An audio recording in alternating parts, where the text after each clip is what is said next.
Hey everyone, this is Mark Wong from PSB Academy Student Affairs and Industry Engagement. Welcome to another episode of Career Cookies. Today we are privileged to have with us Vivek Iyyani, CEO and founder of Millennial Minds, a leadership training firm that focuses on building better millennial leaders. Now, Vivek is a professional speaker who is highly sought after as a millennial coach, as well as the author of the book Empowering Millennials. In recognition of his advocacy for millennial empowerment, Vivek has also been featured on Channel News Asia, The Asian Entrepreneur, Vasantham Central, and magazines from the Singapore Indian Chambers of Commerce and Industry, as well as the Singapore Indian Association, SINDA. Vivek, thank you for being with us today. Now, earlier on, we were talking about the gaps that job seekers need to address if they were to land a job. Yeah. Now, one of those gaps is sending a follow-up email or the lack of sending a follow-up email after an interview. Now, it is a critical step that many job seekers miss or perhaps maybe choose to do so because they think they might come across as being desperate. Now, what's your take on that? Now, I think it is, of course, a very important step to follow up. Right? Follow-up shows proactiveness. Yeah.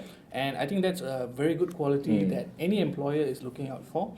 And it shows that you are willing to go above and beyond. It's not just a transactional thing. Yeah. I did an interview with you, thank you. But it's something more relational. So instead of just saying thank you, also adding a personalized note will actually help in developing that relationship further. Right?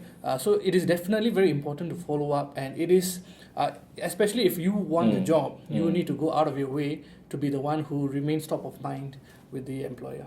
Got it. Now, could you take us through the steps in a little bit more detail for those of us who may not be so familiar with the actual follow-up process? Yeah. So typically when it comes to follow-up, everyone does one follow-up Yep. and maybe they leave it at that.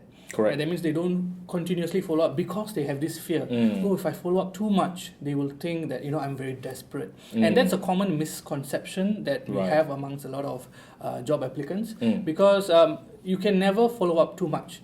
You never know, maybe it's the 10th time or the 11th time that the person actually responds and actually appreciates your consistency, your determination, and your ability to follow up without being very nasty, by being very polite and at the same time very humble. So that is something that I guess a lot of job applicants do not know the techniques on how to follow up. And that's why they're also worried that if I follow up and I use the same sentences over and over again, hey, did you get my email? Yes. I'm waiting for your reply. That's not the way to do a follow-up. Correct. So there are different ways to do a follow-up, and that's the key in the art of following up.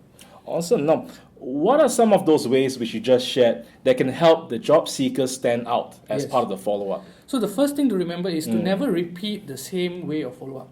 So if I followed up with you via email, right, and I don't hear back from you the first time, I follow up with you from a different medium. So for example, email is done, right? I shift to LinkedIn. Right. I find you on LinkedIn, I look through your profile, I customize a message based on that, and then I send you one. Let's say you don't reply on LinkedIn, that's fine, right? Why don't I write you a letter? A letter that is posted to you with your name, right, and your company's address. So it's a little bit more personalized. So the more personalized you become, the more you stand out because you're doing something that no one else has been doing. Awesome. Now, I believe there is one question on the minds of our students, and that is, how soon should I follow up after the interview? Right. So the first thing is to remember to follow up within 24 hours. Why do I say within 24 hours? Is because we tend to forget 80% of what we learned within 24 hours. Correct. So when you follow up within 24 hours, automatically the person can connect you. Now you have to think from the point of the interviewer. They have so many candidates to interview. Yes. How will they remember just you? Right, so you need to be able to reach out and also mention something that happened within your conversation, something that you noticed, right? That will help them to remember. Oh, this guy, I remember this guy, right? So that's very important. Awesome. Now we've just discussed the art of the follow-up after an interview. What are some other scenarios that we could still implement this technique? Right. So it also can be applicable for people who are applying for a job. So for example, and not getting a response. So you're sending in your resumes, but you don't hear anything back. Yes. It's basically crickets. Correct. Right. So you can also use these kind of techniques to reach out and see, hey, did you get my resume? Did you manage to get my application? Right. And on top of that, you don't just keep asking them, did you get what I have? But you also start sending them something of value. So, of course, the organization may or may not be in the news.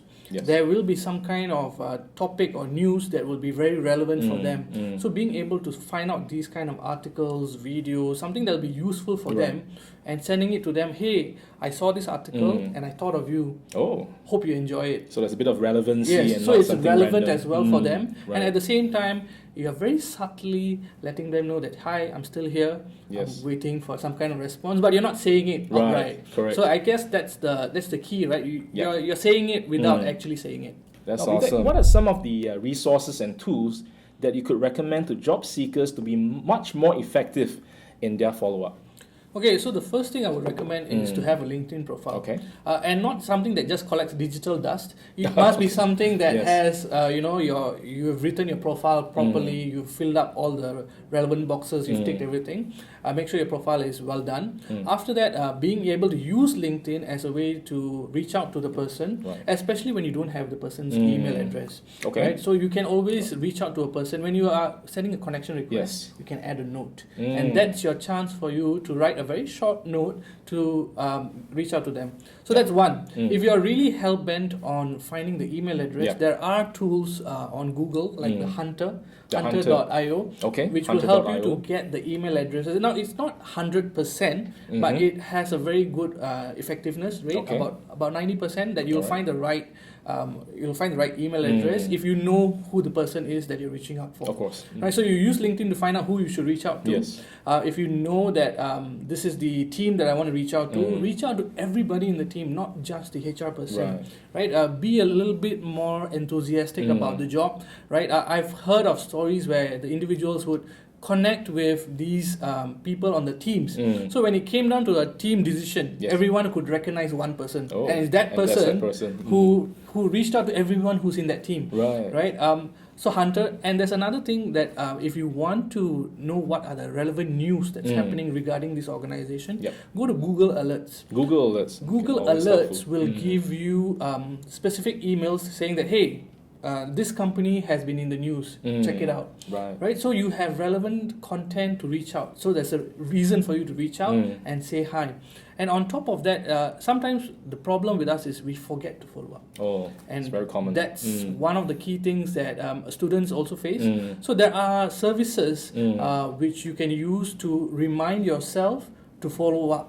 Right, so either you fill in a reminder on your phone, right? But that's very common, and a lot of the times it doesn't work. So there's this service called followupthen.com, right? So when you use their service, they actually remind you to follow up. Okay. And you can design the time. You can set the time. You can set the date. You can set in this many weeks.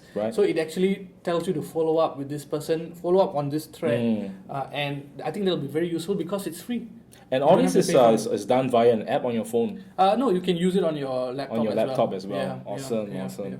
Now, as we say in every episode, don't just learn, don't just listen, but apply what you heard in this video. Yes. So what are some challenges, or do you have any parting words for our viewers watching back home?